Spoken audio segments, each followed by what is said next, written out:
प्रसाद पाएंगे तो फिर क्या होगा, हमारा पूरा शरीर जो है वो एकदम पाप विमुक्त हो जाता है, क्योंकि हम लोग प्रसाद पाते हैं। प्रसाद का तात्पर्य क्या है? कृपा, भगवान की कृपा। कृपा तो जितनी हम लोगों को मिले हमें थोड़ी लगेगी। कभी कभी कहते हैं ना, प्रसाद थोड़ा सा दे दो, बस प्रसाद तो इतना ही बहुत है। ऐसे कैसे प्रसाद इतना ही बहुत है? कृपा इतनी सी बहुत है, और वो भी भगवान की कृपा इतनी सी कैसे बहुत है? भगवान की कृपा तो जितनी मिले उतनी कम है। हमें पात्र बनना पड़ेगा। कैसे? अपने आप को निर्मल बनाकर, अपने आप को निर्मल बनाकर। तत्प्रवर्तेन निर्मलम। अपने आप को निर्मल कैसे बनाएंगे? जब हम लोग अपने सारे सेंसेस को भगवान की सेवा में लगाएंगे। कान से भगवान की कथाओं का गान सुनेंगे, भगवान का नाम सुनेंगे, श्रवण, कीर्तन, प्रसाद, ये सब चीज़ों से हम लोग अपने जीवन को ग्रेजुअली निर्मल बनाएंगे। जब हम निर्मल बनाएंगे तो हमको क्या है, सब चीज़ें साफ साफ समझ में आने लगेंगी। फिर मुश्किल नहीं होती है, सब कुछ क्लियरली समझ में आता है। शीशा साफ जितना होता है, आपको अपना फेस उतना ही क्लियर नजर आता है। क्या? इसीलिए चैतन्य महाप्रभु ने पहला ही लाइन बोली है, चेतो दर्पण मार्जनम। चेतना के दर्पण का मार्जन करना है। चेतना के दर्पण का मार्जन करने का साधन क्या है? भगवान का नाम, भगवान की भक्ति। सिंपल। भगवान कहते हैं 24 घंटे मेरे को स्मरण करो। भगवान ने ये नहीं बोला एक जगह बैठ जाओ, खाना पीना छोड़ दो, घर छोड़ दो, बाहर छोड़ दो, जंगल में जाके बैठ जाओ ना। ये सब कुछ करने की ज़रूरत नहीं है। भगवान को याद करिए, भगवान के विषय में चर्चा करेंगे तो क्या होगा, ग्रेजुअली हमारी सेंसेस निर्मल होती जाएंगी। ग्रेजुअली सेंसेस जब निर्मल होंगी तो क्या होगा, भगवान से प्रेम होगा। ग्रेजुअली भगवान से प्रेम होना बहुत ज़रूरी है, क्योंकि इसके विषय में, ये प्रैक्टिस के विषय में एक बड़ी सुंदर अभी एक ईमेल आया था, राजेश प्रभु का था, शायद किसी ने पढ़ा भी हो। तो उसमें एक बड़ी सुंदर कहानी थी कि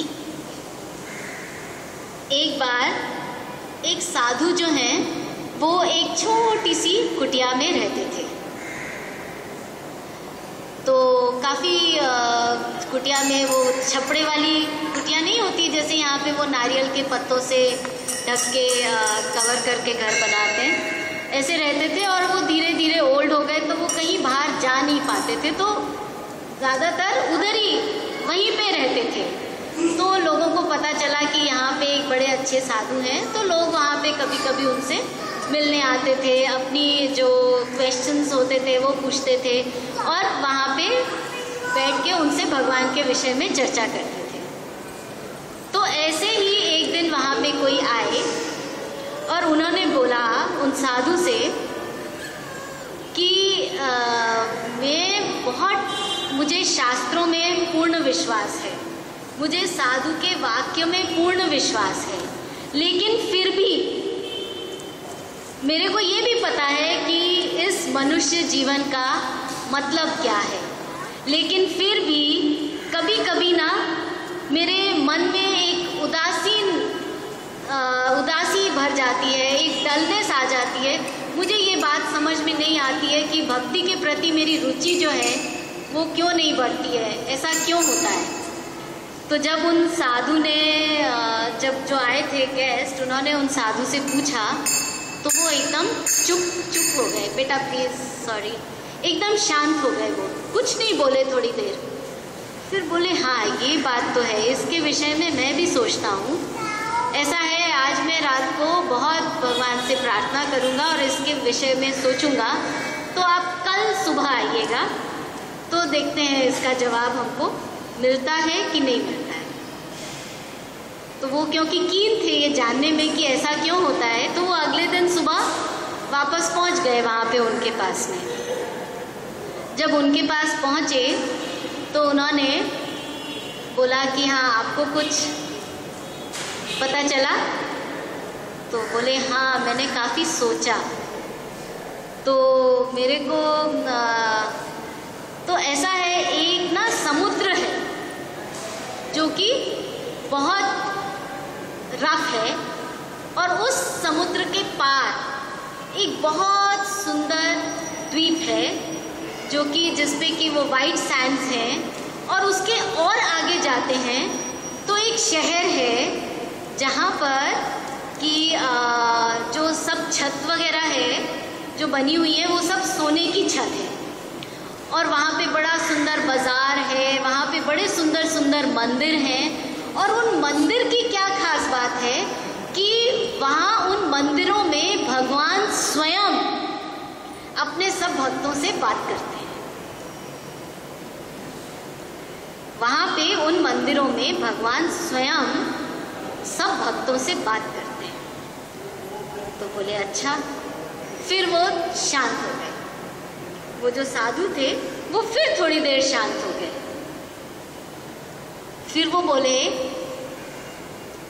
कुछ टाइम के बाद कि अब ये तो पता चल गया कि वहाँ एक द्वीप है, वाइट सैंड है, इतना सुंदर सब कुछ है, भगवान स्वयं भक्तों से बात करते हैं, लेकिन वहाँ जाने के लिए हमको एक नाव चाहिए। नाव चलाने के लिए वो चाहिए क्या, हाँ, नाविक चाहिए, पतवार चाहिए, हमको ये सब कुछ चाहिए वहाँ पहुँचने के लिए। अब ये तो पता चल गया वहाँ सब कुछ है, लेकिन अब क्या, व्हाट इज़ इम्पोर्टेंट कि हम वहाँ पर पहुँचे कैसे। वहाँ पहुँचने का अब हमें साधन ढूंढना पड़ेगा। तो अब हम सबको ये तो पता चल गया है कि भगवान है, वैकुंठ धाम है, वहाँ पहुँचने का साधन क्या है वह भी पता चल गया है। तो बेसिकली ये जो दृष्टांत है वो ये है कि हमें अपनी प्रैक्टिस को और पक्का करना है।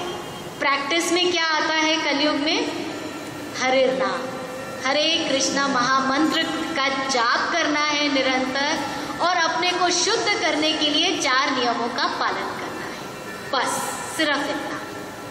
उसको हम रेगुलरली करेंगे, प्रैक्टिस में लाएंगे, तो फिर क्या है, भगवान स्वयं अपने आप का ज्ञान अपने आप को दे देते हैं। भगवान ज्ञान क्या दे देते हैं, फिर तो भगवान अपने आप को दे देते हैं, लेकिन उसके लायक हमें उसका पात्र बनना है। उसका पात्र बनने के लिए हमें निरंतर भगवान के नामों का कीर्तन करना है। और कलयुग में क्या करना है, हरे कृष्णा कृष्णा कृष्णा हरे हरे, हरे राम राम राम हरे हरे। हरे कृष्णा। श्रील प्रभुपाद की जय।